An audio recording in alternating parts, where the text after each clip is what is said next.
लाखांदूर तालुक्यातील मडेघाट येथे कौटुंबिक वादाने हिंसक वळण घेतल्याची धक्कादायक घटना उघडकीस आली आहे.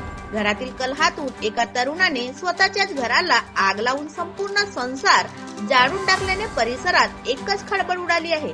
काल 22 डिसेंबर रोजी सायंकाळी सुमारे 8 ते 9 वाजता दरम्यान ही थरारक घटना घडली. प्राप्त माहितीनुसार मडेघाट येथील रहिवासी दिकांबर दुर्गुळे यांचे गेल्या काही दिवसापासून कुटुंबियाशी वाद सुरू होते. सोमवारी सायंकाळी घरात कोणीही नसल्याची संधी साधत दिगंबरने घरात साठवलेल्या तणसाच्या ढिगाऱ्याला आग लावली.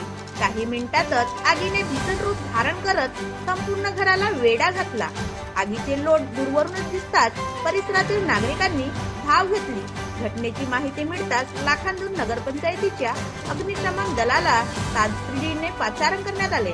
अग्निशमन दलाच्या सरतीच्या प्रयत्नामुळे आग आटोक्यात आली, अन्यथा शेजारील घरांना मोठा धोका निर्माण झाला असता. या आगीत अन्नधान्य, कपडे, संसारोपयोगी साहित्य, महत्वाची कागदपत्रे जळून खाक झाली असून घराचे मोठ्या प्रमाणावर आर्थिक नुकसान झाले आहे. लाखांदूर पोलीस तपास करीत